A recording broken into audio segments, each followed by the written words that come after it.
And I see Larry's joined. Larry's I don't know if you know Larry or not. Larry's the vice president of the Dallas Producers Association, and he's also a producer. Awesome. Larry, nice to meet you, man. Hi, nice to meet you. So, can you guys hear me okay? Yeah. We're going to do a meeting here about doing this. I'm going to make sure I get it right. I actually added another camera, so. Hey, nice. Look at that. That's what I'm trying to step it up here as well. So the only thing is everything, my computer, my setup's this way. So this is my, hi, talk to everybody voice. And then there's a view. I got to do this thing. So we'll see. I might switch back. Hey, by the way, do you guys see a button at the bottom in the bottom panel that says share screen? Mm-hmm. Yeah. Okay, good. Okay, I just wanted to make sure if anybody wanted to do that, just wanted to make sure that was an option. And with two monitors, though, do you know which one that must pull your main one, your number one? I don't know. Right. You want to try it? It's only the three of us. I was just going to say, I don't think I got anything crazy on my screen. So if I did it, oh, it does. It gives you the option. It says screen 1, screen 2, whiteboard. Interesting. Okay, cool. Or you can just share a browser.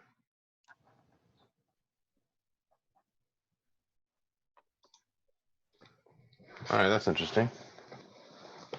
Oh yeah, nice. Larry, did you do any yard work today?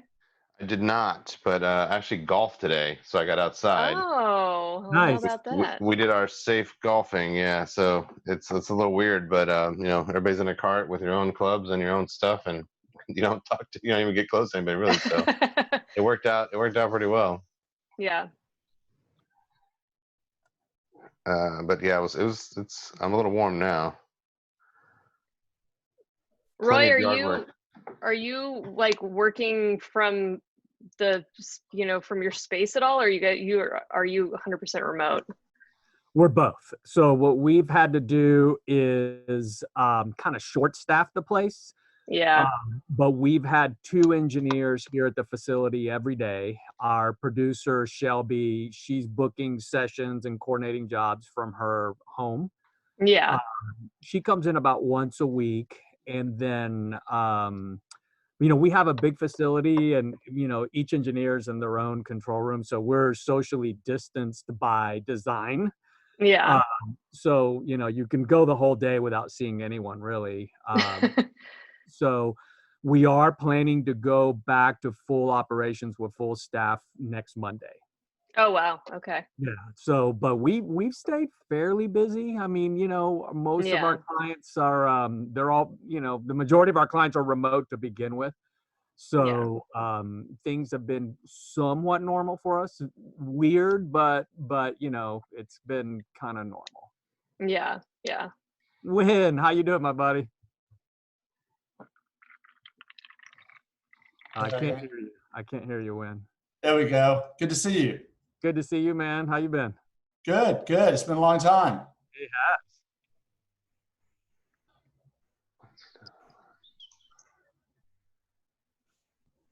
has. So I guess we shouldn't all talk at once, huh? Yes. I don't know. It's hard to try to ask people what they've been up to because it's not a whole hell of a lot. It's usually the response, but I don't know. Mm-hmm. What about you, Win? What you been up to? Well, it's been last month was better than I thought it was going to be. I had several clients want me to do music videos and very low budget. And I said, well, I don't want you in my house and I'm not going to come to your house. So what if you just come to my backyard and let's do them in the backyard? So I did, I guess about 7 music videos in the backyard. Wow. Just, when the weed eater would go off next door, we'd cut and restart again. And, it wasn't Hollywood quality, but it got what we needed. And it was, it was the COVID treatment, I guess. Yeah. Yeah. Nice. So it was a little money coming in. It was okay. Yeah. That's good. Yeah. So Roy, are you going to work every day? Every day, dude. I've been here every day throughout this madness. So, and you know, part of our deal also, we've had to help a lot of the voice talent in town get their home setups going, and so it's part of the job the last month was kind of helping people with the remote workflows, so they could keep going and we could keep going, because this is typically our busy season since we work in a lot of political campaigns. Sure. So it's been a kind of hectic month for us trying to help people get up and running. Yeah, I know one voiceover artist in Dallas, Melanie Murphy, said that it was, you know, not her best month ever, but a really great month because so many companies wanted the new, you know, on hold messages changed to, Right. you know, the hey, I'm okay. And so she was getting inundated from her clients just needing to change the message all of a sudden. Right.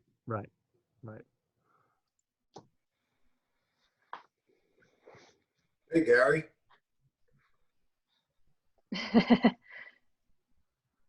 Gary, you're on mute. Here, Gary, I'm unmuting you. Thank you. Testing 1, 2. Okay.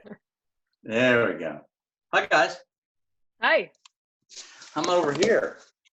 There you go. Now I can edit. While we talk. Great. You mean you have work, Gary? Are you A bragging? little bit, yeah. Yeah, I may be breaking some rules by doing it, but I'm gainfully employed. Okay. What have you been working on? It's kind of real estate zoning requests, typical dry stuff, but Yeah. Propaganda. But Nice. it's okay. It's okay. Not too in anybody's face, so it's been safe. We're shooting buildings instead of people for the most part, so it's no big deal. Hey, Mark, you got what's your background today? That's Guatemala. That's good. That's I need to learn that. I forget which volcano that is, but it's right outside of Guatemala City. Great. That's nice. Mark, didn't you say that you were shooting stuff at Fair Park? Are you still doing that? Yeah, I'm working on a piece about the restoration of the Hall of State at Fair Park. So it's a construction site, and it's pretty easy to maintain distance. And I'm shooting there once or twice a week. I've got to shoot there this Thursday. Some interviews. For interviews, I've been packaging my lav transmitter. I wipe it down with alcohol. I put the mic and the transmitter in a baggie and seal it. And then I hand that to the interviewee and instruct them from 6 feet away as to how to put the mic on. And sometimes that takes 10 minutes. But I could just step in and do it in 30 seconds. Yeah, and I'm also shooting shooting a piece about the restoration of the records building and right all the way downtown, which is also a construction site. So I've got work and I've got editing in between. We had we shot a guy in front of a prompter, and fortunately he brought his 12-year-old daughter along, so she was in charge of makeup. We gave her the powder puff.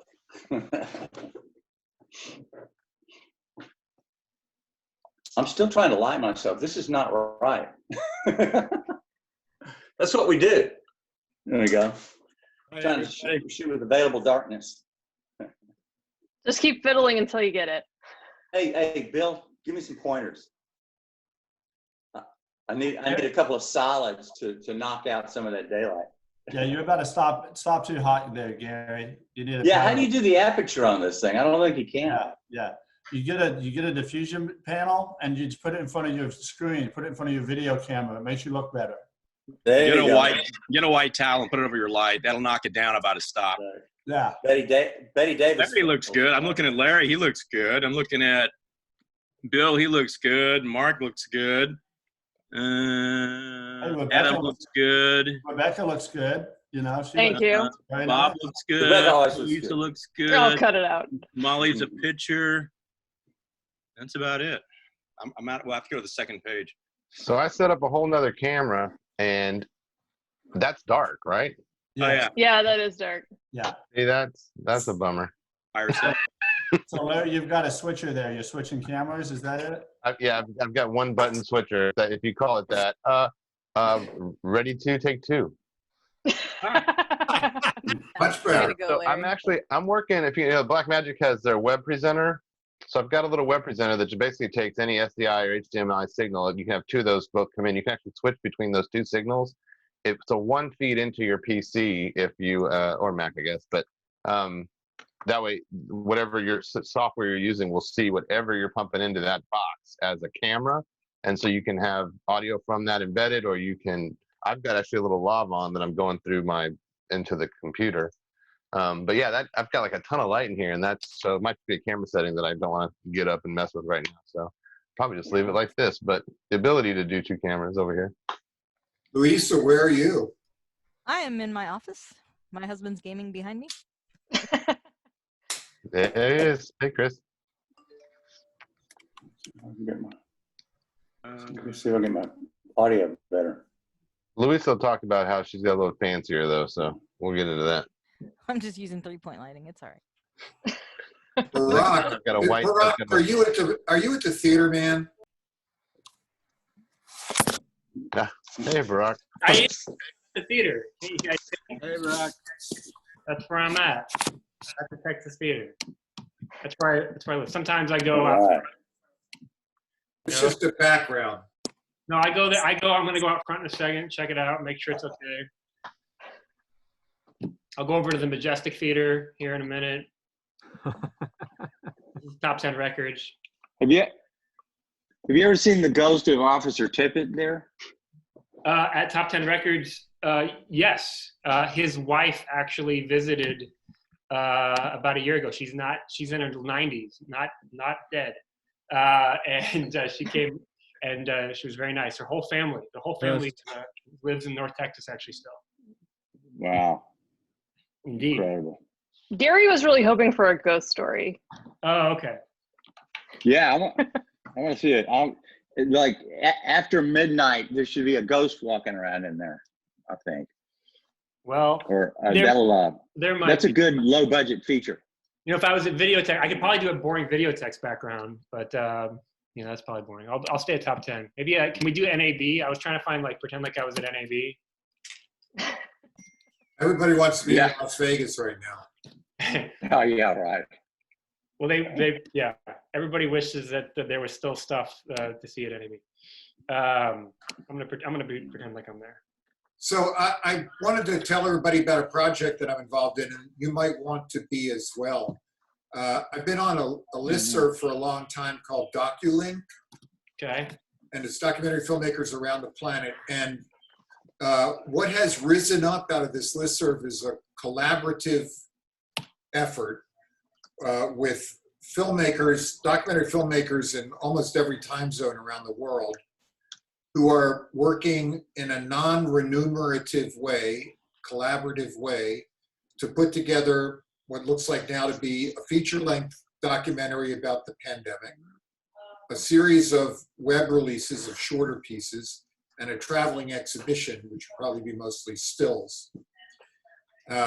We meet every week on Zoom. The meetings are amazing. There's sometimes 40 or 50 people on the meeting, and 3 women are running it, of course. They pulled the whole thing together, 1 in Spain and 2 in LA. And it's really been, it's been very interesting to work with these people, to see how they've gotten organized, all on Zoom, and developed a constitution that, kind of lays out the way we want to work. And now everybody is working on stories. And there are editors involved, there are producers involved, there are some fairly high-level marketing people from LA that are with Disney and HBO. They're involved. Yeah. So there's a meeting every week. If anybody's interested, please let me know. Oops. Yep, sorry, Mark, I just muted you. I was trying to mute the people that were not talking and were making noise. There we go. Okay. Sorry, Mark, So, you're back. if anybody's interested, please let me know. And I'll get you invited to the next meeting, which is actually Thursday at 10 o'clock. Everybody hear that? Yes. Great. So that was my announcement. Barak, do you know, is Jim here? Did you, what's our order of this, Rebecca? I was gonna have you go first, and then Jim, and then Roy, and then Louisa, and then sort of do quick, 5 to 10 minute, what you've been doing, what working from home means for you, tips and tricks kind of thing, and then let everybody ask questions or offer their own solutions as we kind of work through. But we can put them to the end if well, he just emailed. I can start chatting, but he looks like he's having login problems. Oh, okay. So you can hit him back. All right. On the email while we chat. Okay. All right. You want me to go into some spiel? Well, let me start by just saying I want to do a couple DPA sort of announcements. How do I make? There we go. Hello. Okay, so I just wanted to let everyone know we are going to do another Third Thursday breakfast. This one's going to be virtual again. We're as the DPA not going to be the first ones to bring everybody back together. We're gonna let society at large sort through this a little bit, I think, before we try to do any more in-person events. But we'll obviously be keeping an eye on everything, and as soon as we can safely do so, obviously we would prefer that we can all get together in person. But we're going to plan to do another virtual Third Thursday on May 21st, which is the third Thursday at 8 a.m. So we'll send out the info for that shortly. And then our June event, which again is just tentatively going to be virtual, is entitled Production After Lockdown, How Do We Safely Get Back to Work? So we can really dig into some of the policies that are being issued by the various studios and other production entities about like best practices, what we're gonna have to do to like safely get back to work. Obviously, this is gonna be very nuanced and it's gonna be very production dependent, what this is gonna look like in these different environments. But we're gonna get into it at our next monthly meeting in June. And then just other sort of DPA reminders. We're waiving our new member application fee right now as a way to, sort of help our community and, encourage people to participate and join the DPA.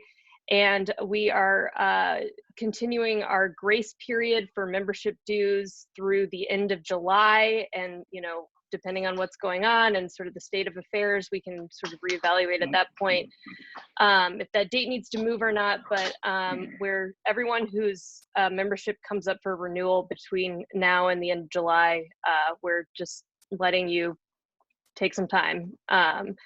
And then we're also doing a new thing right now. We've got a new t-shirt that's sort of an evergreen DPA t-shirt with our logo and our slogan, "The future of production is here," on the back. It's sort of fun. Sorry, everyone, my mail just got delivered, so the dogs are on high alert about that. But anyway, we're selling these t-shirts as a fundraiser, and this first one we're doing, all the proceeds are going to go to the North Texas Food Bank, and we can just keep doing these as different fundraisers over different periods of time, so we can pick other nonprofit entities that we want to try to raise money for. If there are any that any of our members think would be worthwhile and want to recommend, please, send those to me at president@dallasproducers.org, and we'll just use this as an opportunity to get some cool merch out there and show your pride as a member of the DPA, and then we can raise some money along the way to give to worthwhile causes. All right, so then I guess I will, we'll turn it over to our 4 panelists here, and why don't the 4, well, I guess Jim's not here, but Barak. You're gonna help Jim as soon as you finish your intro. Okay.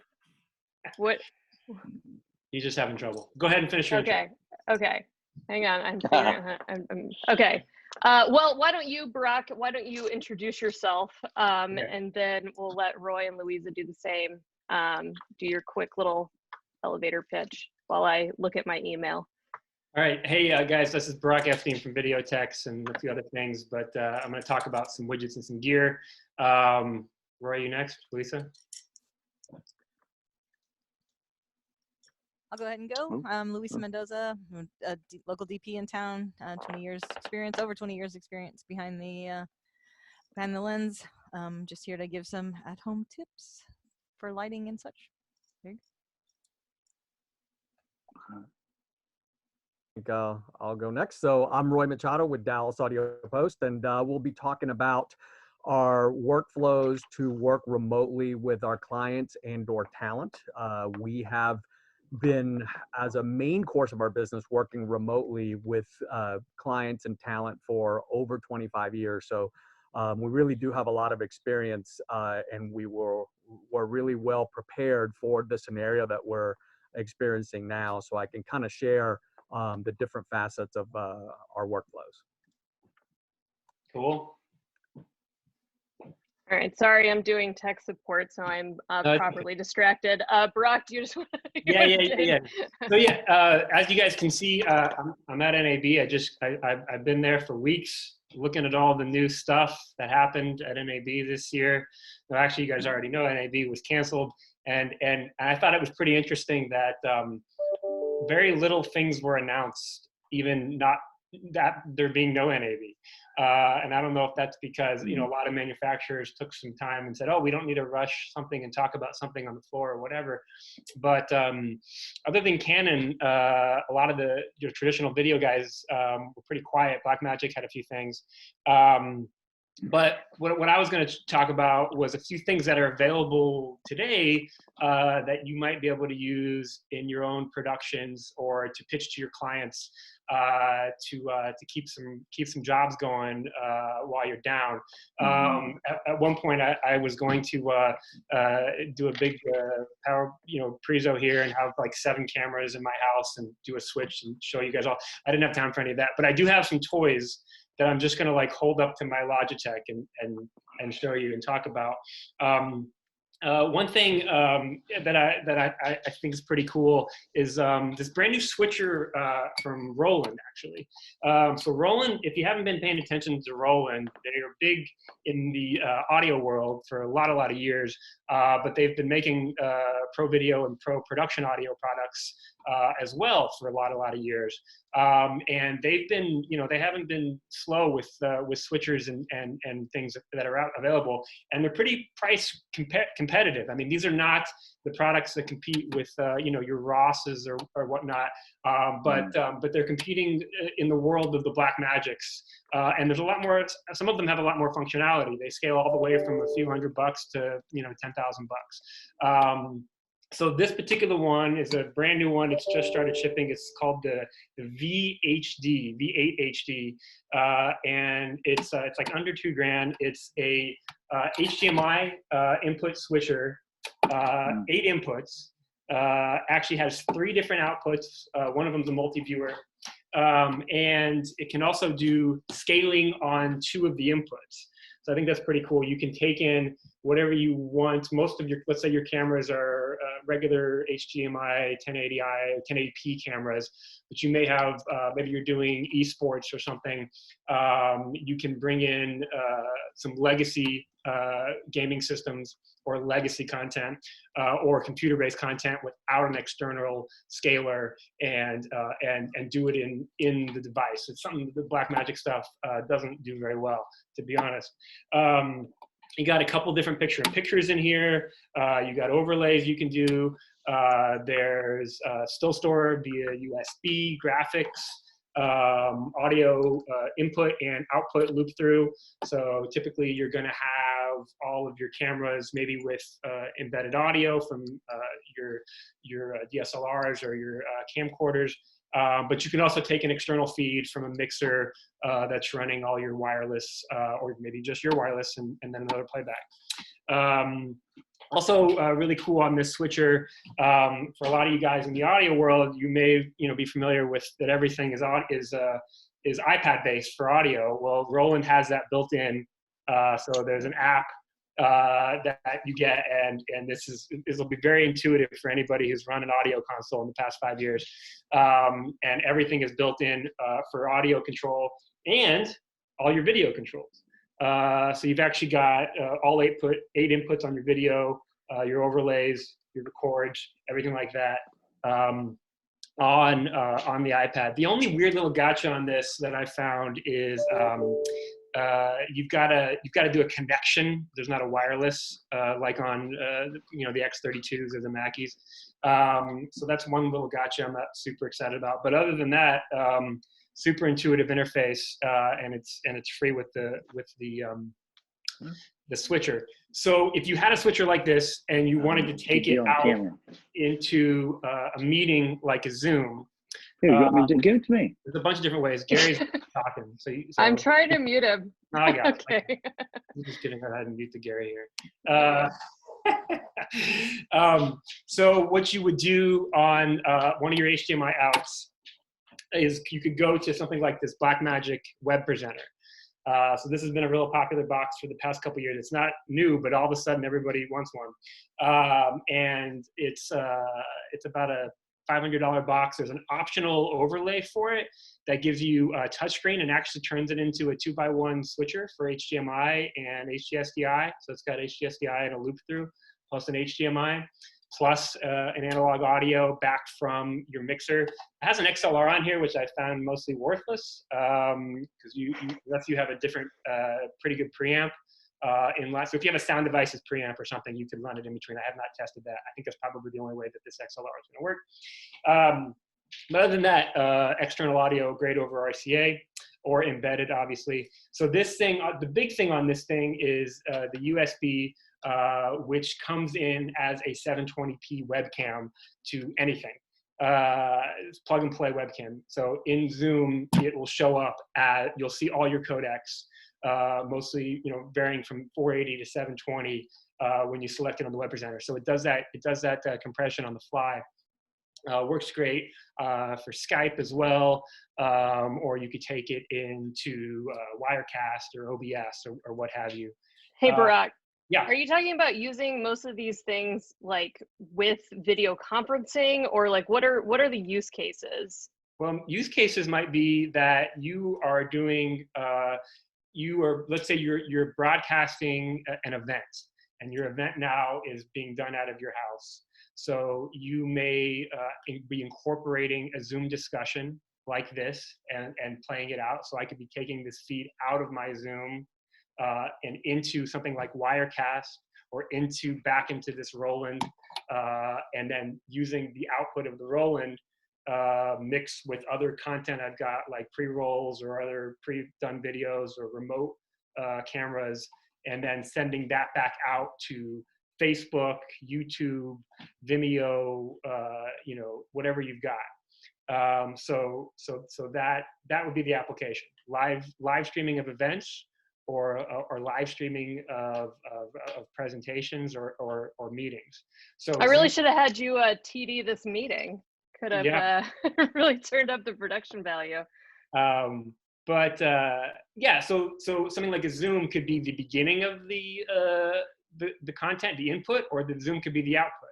Typically, the Zooms are, for lots of reasons, Zooms are mostly the input devices right now, because as you guys know, broadcasting Zooms is getting complicated, and Zoom is having to update their security protocols every day because of Zoom bombers, and sending. Jim was a pretty technical guy, can't get in. Like Zoom, there's all sorts of reasons why you don't normally widely broadcast a Zoom link right now. So if we were having this Zoom discussion, but we wanted to broadcast it to NAB, then maybe we would take the output and we would run it back to the scaler and back to something else. So you might say, like, what's a good way to take the output of my Zoom if I don't have a really good scaling input on my switcher? And there's actually a product that AJA makes called the ROI HDMI. So, you've probably seen these boxes all over the world for different various things, conversions and whatnot. This particular one is pretty cool because it's just HDMI to HDSDI, which you could feed back into your encoder. But the cool thing is it's a scaler, so it can take your computer signal. Also, it's region of interest, meaning that you can pillar box or window box part of your screen and just send that out. So let's say I just want to see Rebecca's face on here, and I don't want to see the top of everyone else on the screen. I don't want to have to send the chat out. I don't want to have to figure out how to crop all that. That's something you do in this little box, under $1,000 little box. And so it's basically a region of interest scaler. Really helpful for live productions in this way. What other widgets can I talk about? A lot of people are trying to figure out other ways to do what I was saying with the web presenter. There's a little bit of confusion out there between just like USB hosts, webcam basically, and encoders. AJA has another little box called the Hilo, which is an encoder. So this you wouldn't necessarily take as an input to your Zoom, but you would take this feeding out of my switcher, my Blackmagic or my Roland or my Ross or whatever, take it out SDI, and this gives me a clean H.264 encode that is not having to be done in software or chewing up your computer resources, and then sending that back out to Facebook, YouTube, whatever other RTMP sources you've got. So it kind of offloads that. You guys have probably done, or experimented with doing everything from one little computer, and then all of a sudden your activity monitor's at 99% and everything crashes. So it's a good idea to try to segment your pieces even from your home studio. So, encoders like this used to, cost, $20, $30, $40, $50,000. They still do if you call Amazon. But nowadays you can get, if you're doing something in your house for your client, you can do this with this $1,000 box. Actually, I don't know, Steve Franco's probably not on this call, but he's been doing this with this little guy as a really cool way to do remote color sessions to his clients. He sends an SDI out of his Blackmagic card to one of these guys, and then live streams it via Vimeo to his clients from wherever they are. There are really expensive boxes that do that with crazy color accuracy, but if it's not mission critical to get all of that, $1,000 box will do it. What else can I chat about? A couple things. Go ahead. No, go ahead. I was going to chat just for a second on camera options. Obviously, cinema cameras are great, and if you have a cinema camera, you should use it for your home stream. But it probably is overkill, and maybe you want to give that camera a break for a minute. It's a great time to if you're building a small multicam thing, look at either the Canon or the Panasonic all-in-one line. You may have forgotten about that those cameras were things, but cameras that have little built-in zooms and built-in HDSDIs or built-in HDMI clean feeds are great for doing this right now. Canon has a great series called the XA series, that they're about this big, and they're $2 to $3 grand. Some of them even less than that. That are tiny little cameras that have HDSDI plus local record, and you can feed out. You can even go smaller than that. Marshall, the company you guys know from making monitors for forever, they've got these little baby cameras that are basically pinhole style cameras, crash cam style, can be used for security, but they're also great as HDSDI clean feeds out to go to something like a little basic switch. Another one to look at, this one doesn't get a lot of love, but back to AJ for a second, this little camera called the RovoCam, and this is basically like a baby PTZ and all-in-one. And the reason why I like it is that you can actually power over Ethernet and control and send signal over one cable. So if you got a standard Cat5 cable, you just put this wherever you put it in your studio or your makeshift studio or your closet, feedback out, and I'm getting everything, picture, audio, power, feeded back out to my device, HDSDI. The camera inside of that thing is actually a Sony. It's a Sony sensor in an AJA housing, and there's a little app you can use for PTZ control, not PTZ, but ePTZ, because it's not physically moving, but zoom, focus, iris, and then pan if you do a zoom, right? So if you have a bigger image and it's a 4K camera, so you can take the 4K and then output a window of it in 1080. A couple things you can do that are actually free. Canon just yesterday announced a plugin for web streaming with the cameras you probably already have. So this is something you don't need to buy from me or anybody. It's the EOS webcam utility beta. I just tried to share my screen here. And I thought this was pretty cool because this was just something Canon said, saying, hey, you know, you wanna send your Canon 5D Mark IV to Zoom? Great, do it. So it's beta, so I haven't tested it. One of you guys should tell me if you've tested it, but it's supporting all, or not all, but the past few years EOS cameras. So, you know, 5D Mark IV, not the 5D Mark II, for instance, but also other recent cameras that have clean USB outputs. But aside from that, for basic simple zooms, one camera like this, I'm actually a fan of this little Logitech I've been using with a built-in zoom. It's about $200. That's what I'm using right now. You know, if I'm not needing to switch and I want something a little better than the webcam on my camera on my laptop. And then just last thing, you know, the most popular product that everyone's asking about is the ATEM Mini Pro, which is a little $600 switcher, a little step down from the Roland's, that also is going to have a lot of this functionality, not shipping yet. So if you have a job tomorrow, it's not the one you want, but they do have they have a $300 one called the ATEM Mini, that is just a free input, real basic, but if that's all you need and you're going to take an external encode, it's not a bad little box. That was mostly all the widgets I was going to talk about. Anybody have any questions on that stuff? Or I do. Yeah, go ahead. So the camera that you showed us, the AJ with the sensor, yeah, Sony sensor, what does that go for? It's like $3 grand right now, maybe 2,500 actually. And then there's a little decoder. The decoder you put, it's all wired into my desk, but basically you put this, unhooking it. So you buy one of these little guys. So it's this to this, right? So this guy powers and then runs my brains back to my switcher or my encoder. And then I send out a single Cat5 or 6 cable, and then I send it to this. Kind of the secret weapon on this little guy is it's got a little mic input. So you can put a $80 Rode on the top of this thing and get a decent embedded audio sound for reference, or not, maybe not even for reference. It's decent in general.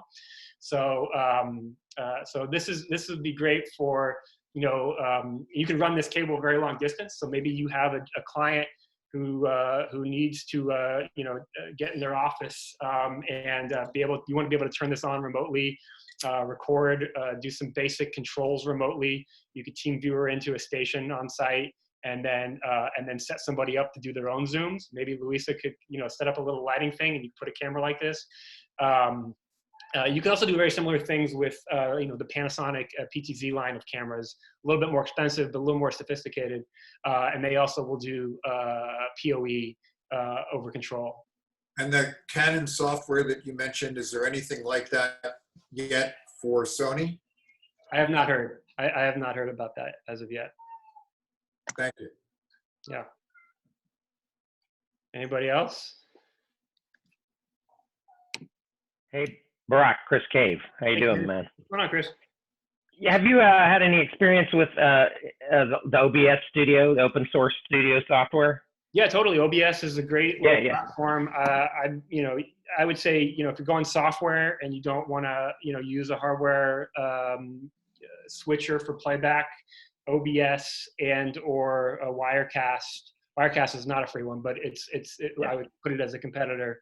Are both good options.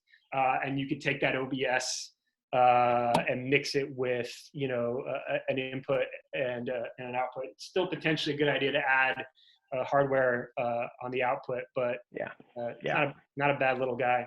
I've seen a lot of people use OBS in conjunction with the Web Presenter. Yeah, that sounds great. Appreciate that. Thanks, Barak. Good to see you guys. Anybody else have any questions for Barak? I guess you can always put them in the chat. Barak, do you want to drop some links into the chat for some of this stuff? Into the chat, yeah, for sure. Okay, cool. And Barak, real quick before we move on from that, Barak, do you want to talk about I'm just curious who's hitting you guys up? Is it professionals that are doing some business for other people, trying to coordinate some things, put some stuff together? Are you getting straight from like an executive type thing, or is it AV inside of a company? I'm curious, just like how are you getting all this? And because we know we can come to you for all of this, but what's the world looking like out there? Is this people like, I feel like there's spots for us to be able to jump in there, any of us really, to kind of assist some of these people, but I would imagine you're probably getting people just hitting you straight up. To be honest, a very good question, Larry. I think you're just basically asking, how's our business? And it's rough out there for everybody. I think it's rough out there for us, but at the same time, schools are alive. Schools are trying to figure out what they're going to do, and schools are preparing.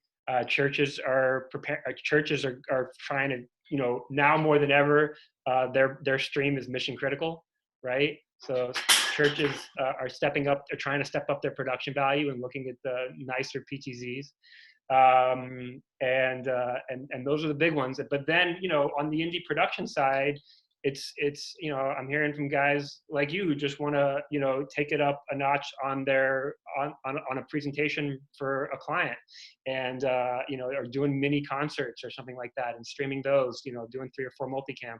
And then also a lot of people are asking us, how they can access the storage of their facility from at home. And that's actually something Jim's going to talk about a little bit from Facilis, who's here. But those are the questions we're getting these days. Not so much, cinema camera for a big shoot kind of things right now, right? Yeah, makes sense, totally. Yeah. I feel like that was a natural segue to Jim, who has now successfully made it into this meeting. Yay. Yeah.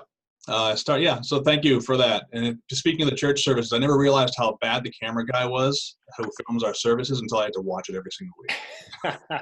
Like, wow, I want to march down there sometimes. But he's doing a great job. But thank you so much, Rebecca. Thanks, Barak, for the intro, and thanks everyone for the time.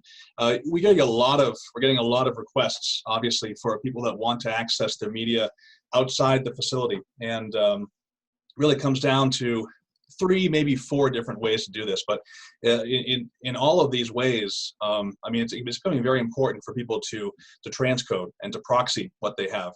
They're finding that it's just too big and bulky to move around, whether it be cloud or whether it be VPN access.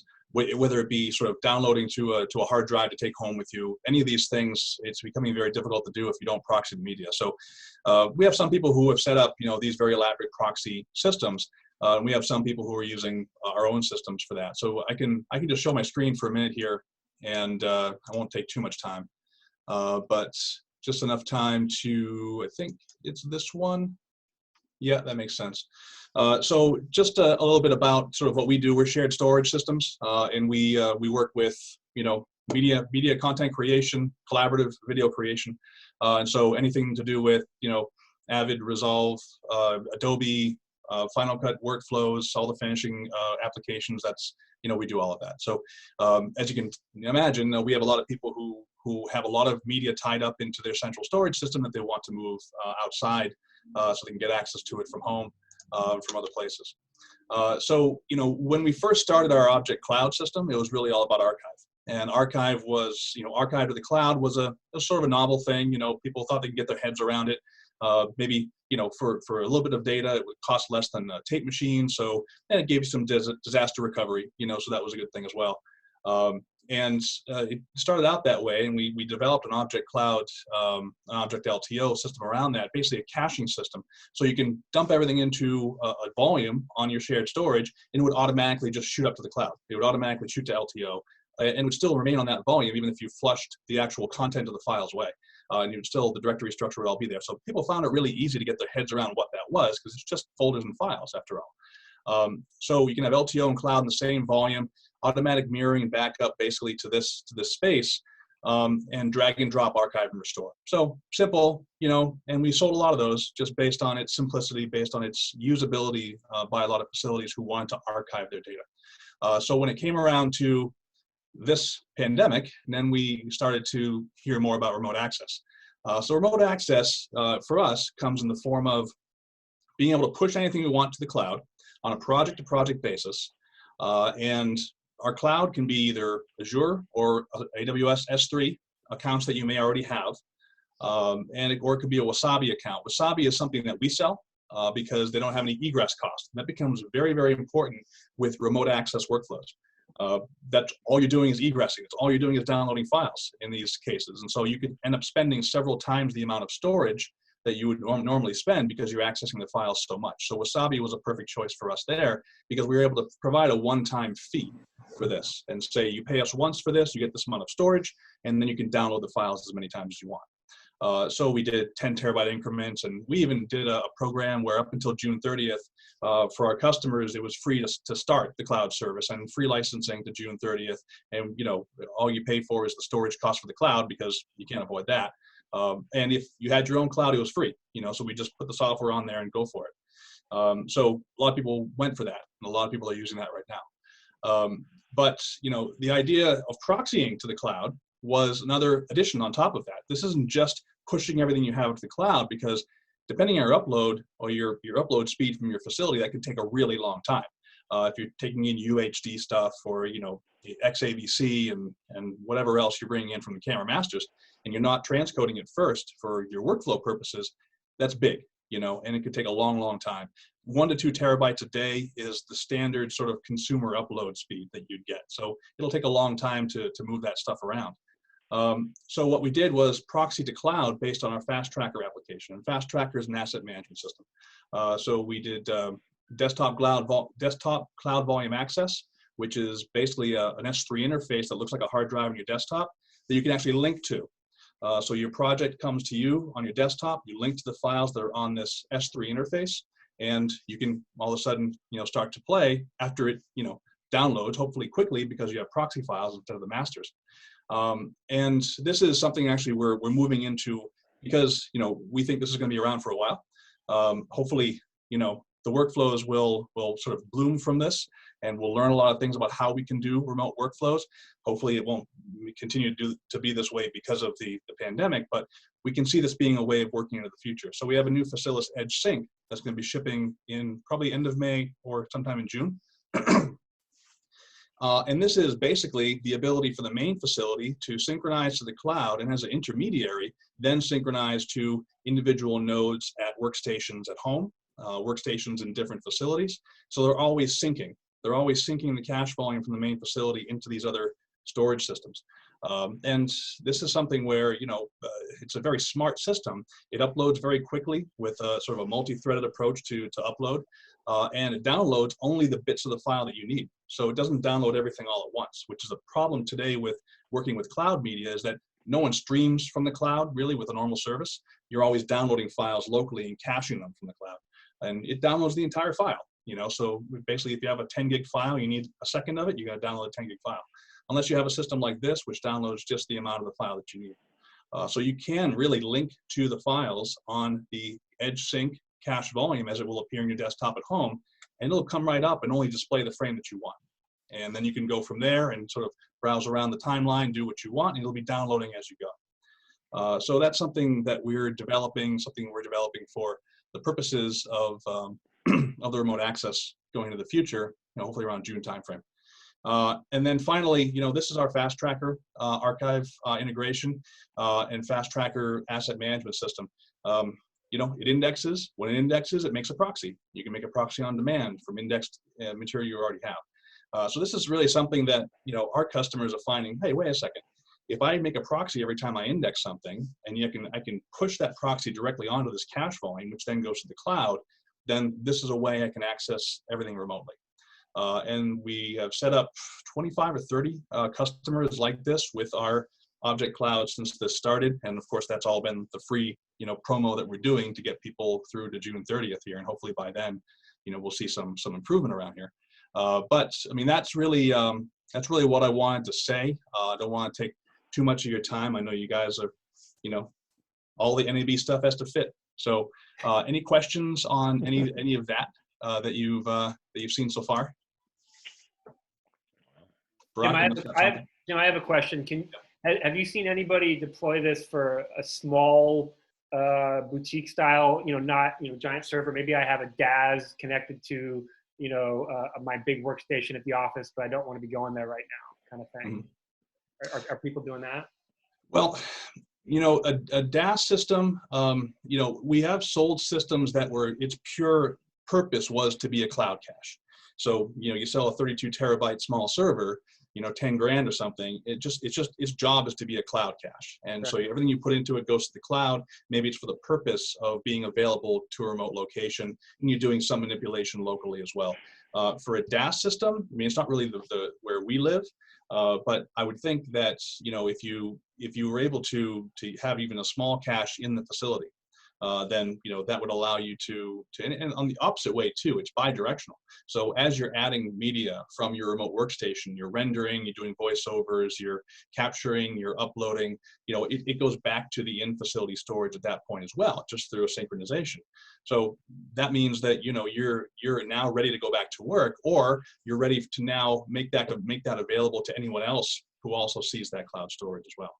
Go ahead. I was gonna say, I was thinking of workflows where people maybe are working, they're trying to finish a post on a TV show or an independent feature film, and maybe there's 2 editors and an effects guy and an audio guy, but they're not all working together right now. That would be my, maybe there's a boutique place where the 2 editors were, and then but they need the audio person needs a cache, and the effects guy needs a cache from home.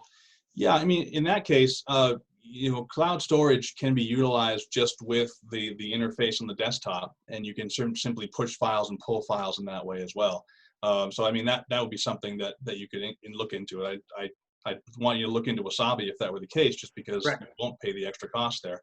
But, as far as we're concerned in our Object Cloud stuff, our customers have terabytes and hundreds of terabytes worth of stuff that they have to then pare down to be able to access that remotely through the cloud. And then give me or everybody just like why we keep hearing, we hear things about Wasabi or S3. Why are those better than just using Dropbox?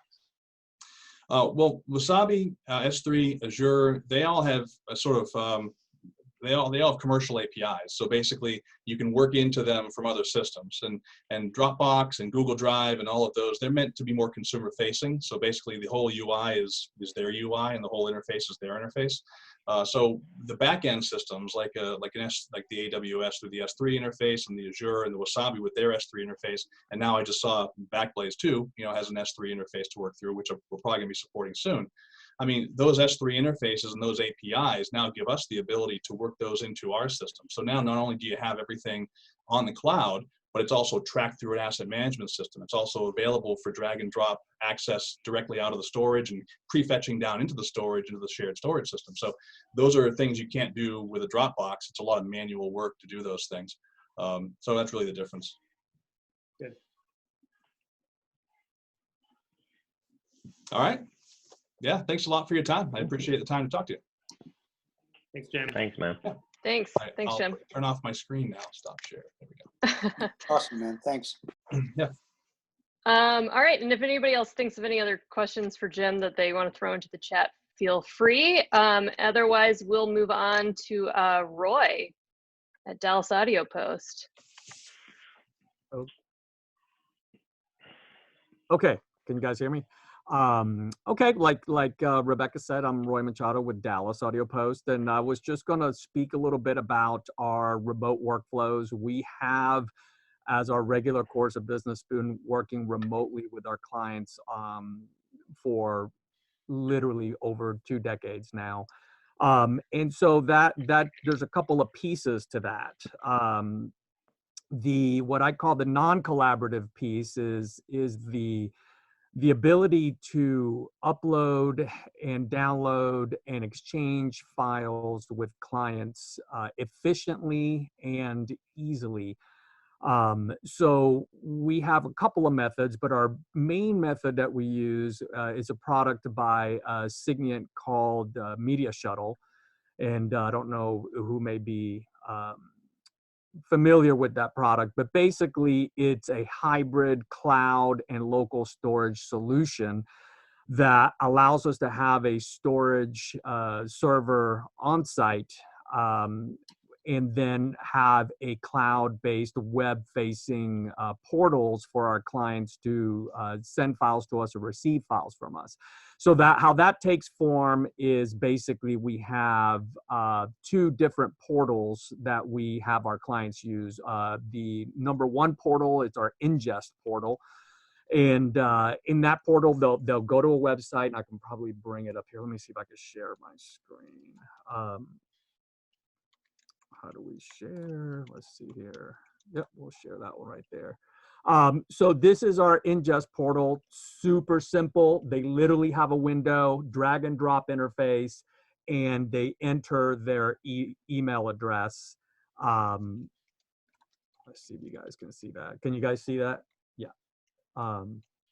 So they can enter the email address, drag and drop files of any size, and it ends up locally on our local server here. And why that's important to us is that when people are sending huge amounts of data to us, we want to be able to grab that data right away. So it's very common for clients, if we're working on a TV show or movie, to drop 80 or 100 gigs on us. So we don't want an all cloud-based solution where they would upload 80 gigs to the cloud and then we have to download 80 gigs in order to get that data. So when they're uploading stuff to our ingest server, they're uploading it right to our facility, and then we have it immediately available for us. So, and then conversely, we have a delivery portal, which is the inverse of that, where we're dropping stuff locally on this server here, and then the clients can immediately start downloading that based on that portal. And so that's the one piece. And then, that is not necessarily a solution that works for every client. Some clients are not needing to drop as many as much data on us as some other clients have been working with simple ad agency, spots where, you're only trading in the hundreds of megs as opposed to, gigabytes or terabytes. So in those situations, we will use a lot of the consumer facing kind of situations. WeTransfer, we use Frame.io a lot. And those type of solutions. However, I will say, as you kind of scale up into certain types of clients that have a heavy security requirement, you definitely will not be able to use a lot of the consumer-facing products. They just won't traverse firewalls. So those don't necessarily work. So a more industrial solution is really an important thing for us to have. The second piece of our remote workflows is our real-time collaborative workflows with the clients, and that comes in two type of flavors. Am I still sharing a screen? Am I off of that? Yes, you are. I'm still sharing? Yes. Yeah, we can see that, buddy. I'm trying to get it off of there. How do I stop it? I think just click it again. Yeah, the button down at the bottom. Am I off of that now? Nope, you turned yourself off. I hate that. No, I don't even know how to do it. Okay, let's see. What did I do? Your camera back on. I think there's a camera that says you stopped the video. Stop share. Okay. And now I got to turn my camera back on somehow. Okay. Bottom left side. There it is. There it is. You're back. Okay. Back. Good for me. Good for me. Okay. So back to the non-collaborative workflow. So there is one more portal that we have. We call it our share portal. And basically it's an FTP type of interface where people can drag and drop and share directories of files. Moving on to our collaborative workflows. So there are two types of collaborations we have to do. Number one is we have to be able to collaborate with directors, producers, sound supervisors in real time when, let's say, we're recording talent here, we're doing an ADR session, and there's a couple of different methods that we use to collaborate with them. One of the more popular methods that we use is Skype. So with Skype, we have the ability to take our audio that we're recording in real time, and we can feed it through Skype through software that we have. And then we can share one of our screens and have whatever video we're working on being presented to the client wherever they may be. That's actually become a almost standard for ADR workflows, remote workflows in the industry. And we have really seen a shift to that in quite a bit of our ADR sessions for the last 24 months or so. Skype has become very popular. And so another piece of the puzzle is that we have to also be able to work collaboratively with talent who are not local to us. And in the audio business, those workflows have been there for a long time, starting with ISDN back 25 to 30 years ago. ISDN's been around a long time, where you have a talent based upon some city or some studio or some home studio anywhere in the world, and they're feeding you in real time. And then you're conversely kind of sending that signal down the pipe to whatever other location the directors may be.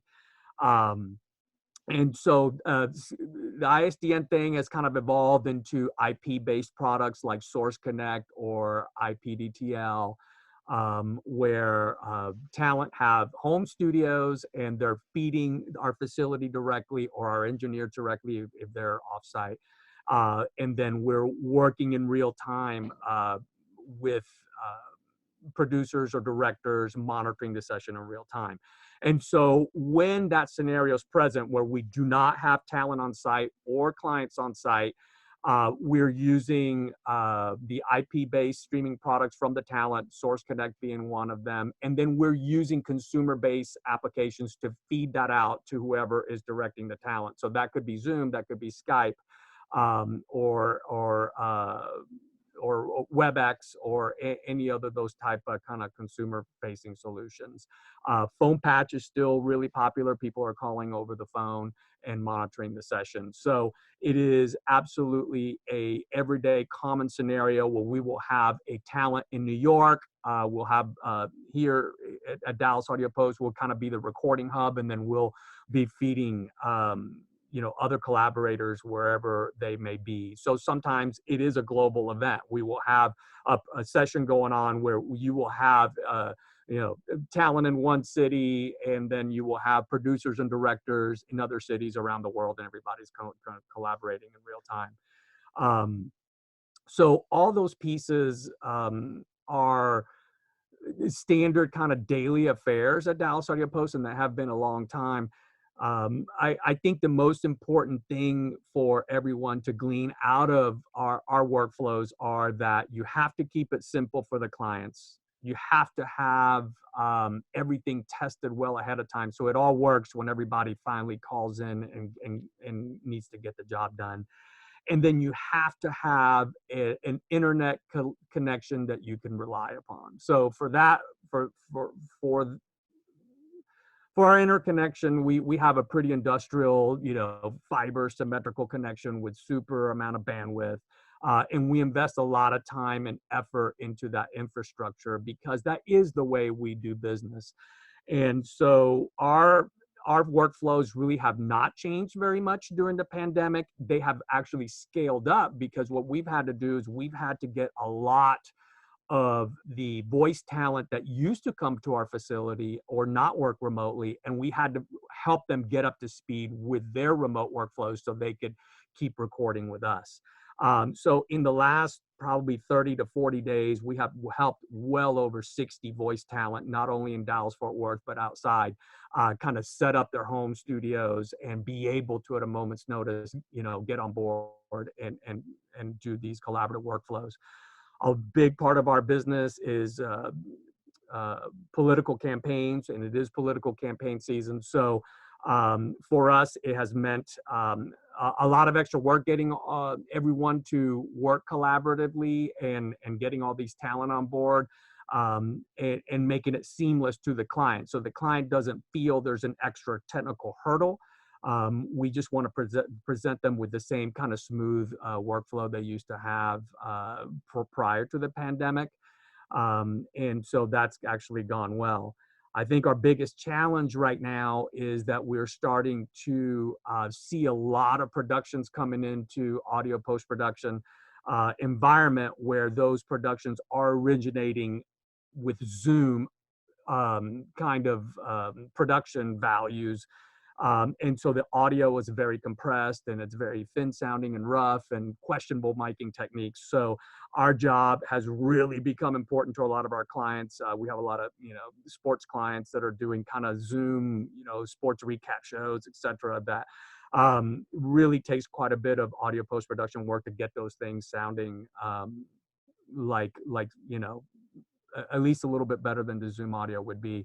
But if I do have advice for anyone, if you are working collaboratively with someone, and Zoom is your mechanism, I would suggest maybe trying another solution, not Zoom, because the Zoom audio is very compressed and it's not, really easy audio to work with. Skype, on the other hand, is a solution where the audio is a little bit more forgiving and a little less compressed. So if you have the ability to use that, do it. Another thing that we have taught some clients to do is to be able to take their phone and use voice memo and AirPods to record their audio and send us that, as opposed to the Zoom audio, and then we sync it up here. And that's worked out a little bit better as well. So anyway, that's just kind of an overview of some of the workflows that we do. And I have one more piece actually. So there are times when clients want to attend a virtual mixing session, and in that scenario, we are streaming live, high res video to them and streaming, full bandwidth stereo audio to them. We use a product from Source Elements called Source Live, and is basically taking the audio from our computer workstations and streaming that out directly, and then you could share one of those screens and pipe it to the client, and they have a very simple web interface that just allows them to click on the stream, and they're seeing the video and, you know, full resolution, or at least 1080p resolution, and full bandwidth audio. And in that solution, the clients are really experiencing the mixes they would hear depending on their playback environment. The only thing that you give up in that scenario is that there is about a 3-second lag. So communicating with them happens either through chat or an open phone line, and you just got to kind of, you know, stop down and wait for them to you know, have reacted to whatever it is that you're doing. So that's it. That's our workflows. Cool. Thanks, Roy. Does anybody have any questions for Roy? Well, if you think of anything, everybody can feel free to throw those into the chat. And then I guess we'll turn it over to Luisa, last but definitely not least. Yeah, thanks. I don't have, you know, many technical things to add. I mean, nothing like that. I'm not going to sell big systems. I'm just going to maybe try to help you get, I mean, I'm looking at everybody's pictures. Most everybody's getting, I think, that, you know, pretty decent picture out there. Everybody's remembering their headroom. That's good. That's important for all of us DPA members to do our things right. But I'm just going to give a few tips. Probably everybody knows this, but you don't want to take the time to do it, on how to get the most out of your system. You know, you're going to have meetings. You still want to get your brand across. You know, kind of want to take a second or two to set up your video. And I'm going to start by that, is if you're on Zoom and you, I don't know, where's my stuff?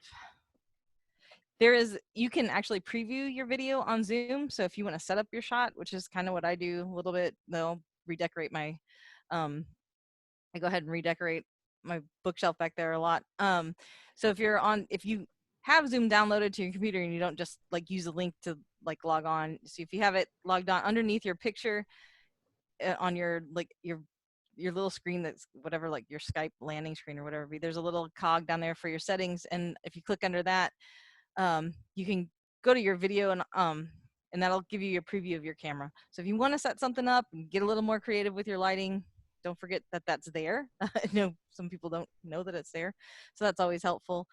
That way you can mess around with your background. I have lights that I'm not using out in the field, so I put them up. Let me see if I can share my screen.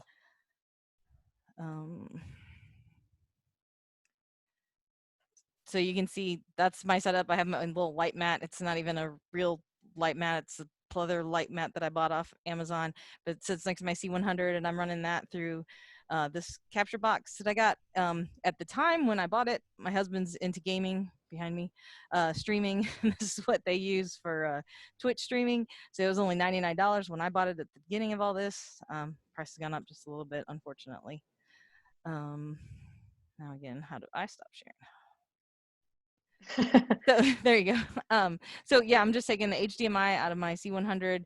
Now I put a prime lens on it because I don't like autofocus. So that's just me. I want control over when I lean in and out and my lighting, and for good or for bad, I'm going to set my iris and go through the meeting. If it's a long meeting and everything changes, well, I'll just adjust. But that's just me. I would say the biggest thing you guys can do at home is raise your cameras up on you, put your laptops up on a little something. You want to be your camera wants to be eye level with everybody. It's just a little thing that I think makes everybody look a little bit better.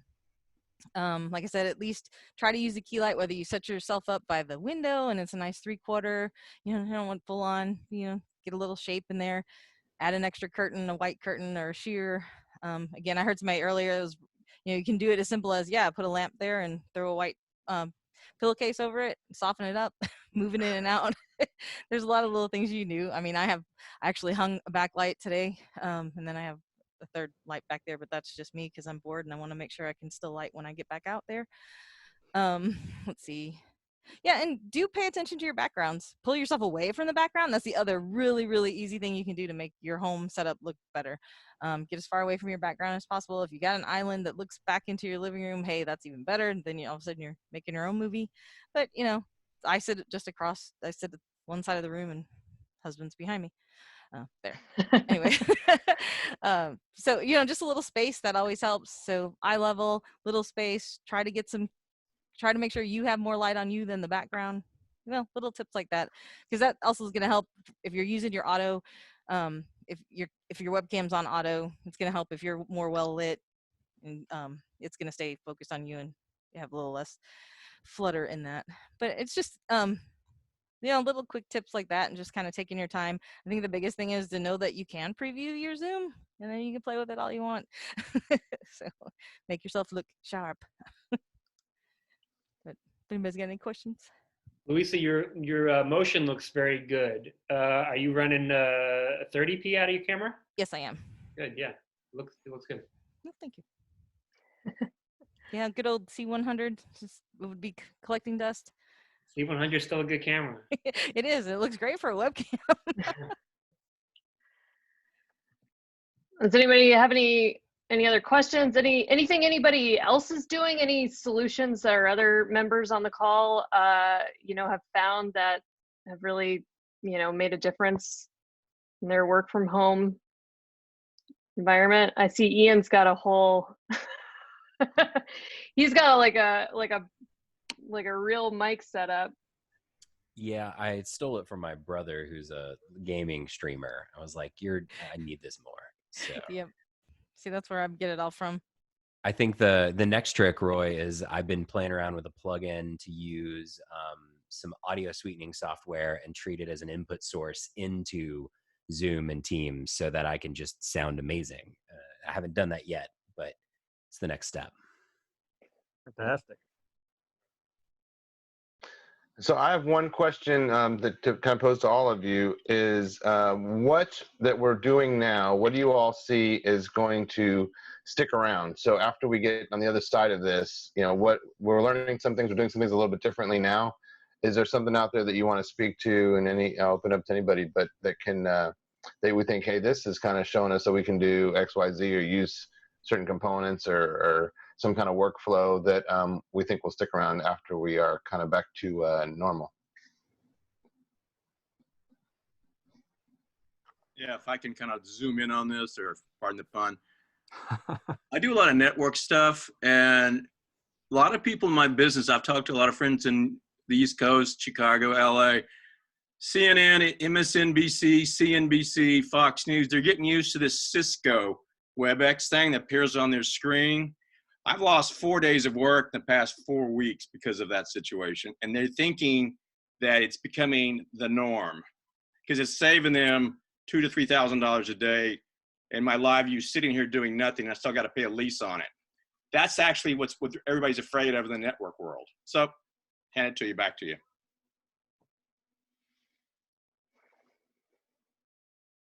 I mean, sadly, I think to piggyback on that, until people, everybody's gonna get tired, but yeah, even look at the late night shows, they're all doing the fake Zoom records, and everybody's, so, obviously people are gonna want to go back to their studios, they're gonna want a professional looking, more, go back to the sets, live audiences and stuff like that. But how quickly they do that because they're satisfied with what's going on, that is a big question. Yeah, I would say that the return of the offline online workflow, the return of the conform. Because now we're dealing with, having to traverse long distances with files that ordinarily in a just sort of a straight line finishing concept editorial would be way too large. So now we're back into this proxy thing, as I mentioned, and everyone's like, well, how can I make everything smaller? It's like, well, we're back into the early 2000s when HD first came around. They said, oh, let's do everything SD and 16:9, and then we'll conform to HD later. It's sort of like I'm seeing a lot of 1080 proxy conforming to UHD. Maybe just one person goes into the facility, into the finishing room to get it done, and all the editors are on offline workflows. That's the one thing I'm seeing is sort of coming back around again.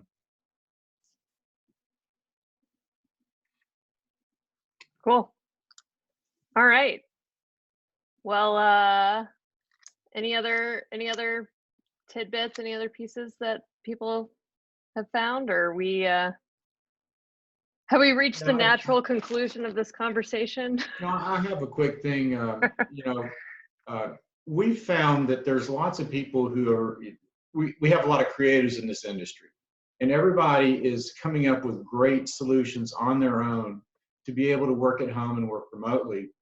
And what we're finding is that after talking to them, there's little things that we can do to tweak the way that they're working to help them improve their productivity and work better. So, that's the approach that we try to take, is we try to find out what's working for you and how to make it better. So just, there's, you may have found something that works, but try to think about new ways that may help it work more or work better. And I see it's a little bit in the chat here about the Texas Workforce Commission. I can only speak to my experience with this. I will say that it took a full month after I applied to see any money show up, but I did finally. It's not the correct amount. I think I had shared last time that I had a little bit of W-2 income last year that basically made my earnings look significantly lower than they were. So I've had to manually submit an appeal, send in copies of 1099s from 2019, sent in copies of checks that I had received in 2020 up until when we all stopped working. And I couldn't even fax them to the Texas Workforce Commission because the line was busy all day. So I just mailed them, and but haven't received any sort of confirmation of receipt or any changes, but I have at least received my small check. But yeah, it took a full, I think, between 3 or 4 weeks after submitting my initial application for it to get processed. I don't know if anybody else has had better luck, or it seems like it happens. It's just happening really slowly. I have one suggestion to make. On doing the online application, I kept getting crashed using like Firefox and Chrome time after time. And then I did it on Safari, and Safari worked. So just a little tip that may help somebody: try Safari if you're trying to do the application on the other browsers and you keep getting error messages, you're getting kicked off, because that happened to me. I actually had the same thing happen to me too, Gordon. So Safari has been the better option.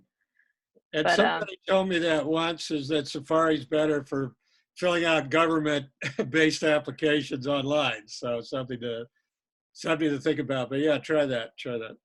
Yeah. Well, all right. Well, thank you all so much for joining. Our panelists, if you want to drop your contact info or any other links or the stuff that you talked about into the chat, I can share those out after the fact. As a reminder, there's that little button in the chat that's got the 3 dots on it that you can save the chat. So if anybody wants to save the text from that yourself, you can do it. And then otherwise, I can send out some links after the meeting concludes. But I appreciate everybody joining us. I appreciate our panelists for sharing their expertise. And yeah, I'm glad we can keep coming together and sharing during this very weird and bizarre time that seems to be concluding, but maybe isn't. So glad to have you guys here. Thanks, Rebecca. Thank you. All right. Thanks, everybody. Bye, everyone. Thank you.